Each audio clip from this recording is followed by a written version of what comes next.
முன்பு ரயில் பயணங்கள் என்றாலே நமக்கு தலை சுற்றும். முன்பு ரயில் பயணங்களில் பல குற்றங்கள் குறைகள் சொல்லப்படுவதுண்டு. அதில் மிக முக்கியமானது சுத்தமில்லாத சூழலும் கால நேரத்திற்கு ஒரு மதிப்பும் கொடுக்காமல் இருப்பதுதான். குறிப்பிட்ட நேரத்தில் ரயில் வந்துவிடுமா, வந்தால் நமது அதிர்ஷ்டம் என்ற நிலைதான் எப்போதும் இருக்கும். வரும் வரும் என்று காத்திருந்து கண்பூக்கும் நிலைகளும் ஏற்படும். வரும் வரும் என்று காத்திருந்து ஏமாந்த நிலைகளும் ஏற்படும். ஆனால் இவை முழுவதுமாக மாறவில்லை என்றாலும் சிறிய சிறிய மாற்றங்கள் ரயில்வே துறையில் வந்தது என்றால் அது மறுப்பதற்கில்லை. ஒரு குறிப்பிட்ட அளவு மாற்றம் உருவாகி கொண்டு இருக்கிறது என்பதிலும் யாருக்கும் மாற்று கருத்து இருக்க வாய்ப்பில்லை. ரயில்களின் வடிவமும் செயல்பாடுகளும் மாறிக்கொண்டேதான் இருக்கிறது. அவை நவீனமாகிக் கொண்டிருக்கிறது என்பதும் மறுப்பதற்கில்லை. வந்தே பாரத் என்ற செமி ஸ்பீடு ரயில்களின் வருகை ரயில்வே துறையின் புதிய உருமாற்றத்திற்கு துவக்கமிட்டது என்றே சொல்ல வேண்டும்.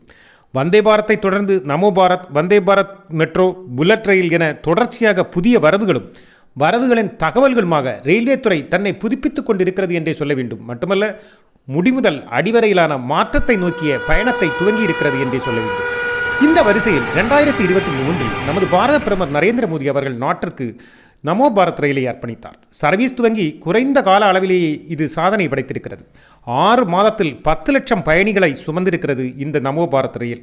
ரீஜனல் ரேபிட் டிரான்ஸ்போர்ட் சிஸ்டத்தின் கணக்குகள் இதை தெளிவாக்குகின்றன. இந்தியாவில் முதலாக செமி ஹைஸ்பீடு ரீஜனல் ரயில் சர்வீஸ் என்ற நமோ பாரத் அக்டோபர் 20, 2023 அன்று நமது பாரத பிரதமரால் துவக்கி வைக்கப்பட்டது. முதல் ரீஜனல் ரேபிட் ரயிலாக பாய்ந்த நமோ பாரத் 6 மாதம் கடந்ததும் ரயில்வே துறைக்கு ரெக்கார்டை உருவாக்கி கொடுத்திருக்கிறது என்றால் அது மகிழ்ச்சியான விஷயம். இன்னும் எதிர்காலத்தில் பயணிகளின் எண்ணிக்கை அதிகரிக்கும் என்றே சொல்லப்படுகிறது. வேகமும் குறைந்த நேர இடைவெளியில் ரயில்கள் எப்போதும் கிடைக்கும் வாய்ப்புகளும் தான் இந்த சாதனைக்கு காரணமானது என்றும் சொல்கிறார்கள். முதலில் அதிவேகம் கொண்ட ரயில் என்ற பேரும் இதற்கு வந்தது. சுமார் 160 கிலோமீட்டர் வேகத்தில் பாயும் இந்த நமோ பாரத் ரயில் காசியாபாத்திலிருந்து மோதி நார்த் நகர் வரைக்கும் பாய்கிறது. சுமார் 36 கிலோமீட்டர். தற்போது மற்ற நகரங்களை இணைக்கும் முயற்சிகளும் செயல்பாடுகளும் ரயில்வே பாதை அமைப்பதிலும் விரைவாக நடந்து கொண்டிருப்பதாகவும் சொல்லப்படுகிறது.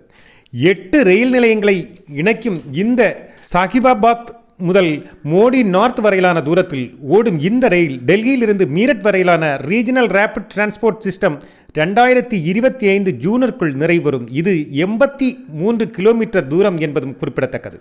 இந்த 83 கிலோமீட்டர் முழுமை பெறும்போது இன்னும் பயணிகளின் வருகையும் இந்த ரயிலின் தேவையும் அதிகரிக்கும் என்றே சொல்லப்படுகிறது. எனவே இதை மீண்டும் சாதனை படைக்க வாய்ப்பிருப்பதாகவும் சொல்கிறார்கள். இன்னொரு பக்கம் விரைவில் வந்தே பாரத் மெட்ரோக்களும் சோதனை முயற்சியில் இறங்கப் போவதாகவும் செய்திகள் கசிகின்றன. நவீன வசதிகளுடன் கூடிய வந்தே பாரத் ரயில் போன்றே ரயிலின் அடிப்படையிலேயே வந்தே பாரத் மெட்ரோவும் இயங்கும் என்றும் சொல்கிறார்கள். இந்த வருடம் ஜூலையில் தனது சோதனை ஓட்டத்தை ஆரம்பிக்கப் போகின்ற வந்தே பாரத் மெட்ரோ தொடர்ந்து பயணிகளையும் சுமந்து செல்ல துவங்கும் என்றும் ரயில்வே துறை சொல்கிறது. இன்னொருபுறம் புல்லட் ரயிலை பற்றிய செய்திகளும் வருகின்றன. மும்பை அகமதாபாத் இடையேயான 508 கிலோமீட்டரில் உருவாகும் புல்லட் ரயில் பாதை வேலைகள் விரைவாக நடப்பதாகவும், இனி இந்த பாதை வழியாக 320 கிலோமீட்டர் வேகத்தில் புல்லட் ரயில் பாயும் என்றும் சொல்கிறார்கள். 508 கிலோமீட்டரை 2 மணி நேரத்திற்குள்ளாகவே இது கடக்கும் என்றும் சொல்கிறார்கள். மும்பையிலிருந்து 10 ரயில் நிலையங்களை கடந்து சபர்மதியில் சேரும்படி இதன் பாதை அமைப்பும் நேரமும் வரையறுக்கப்பட்டுள்ளது. முதற்கட்டமாக 35 புல்லட் ரயில்களை பாலங்களில் இறக்க இருக்கும் ரயில்வே துறை நாளொன்றுக்கு 70 பயண சேவைகள் செய்வதாகவும் லட்சியமிட்டு வருகிறது.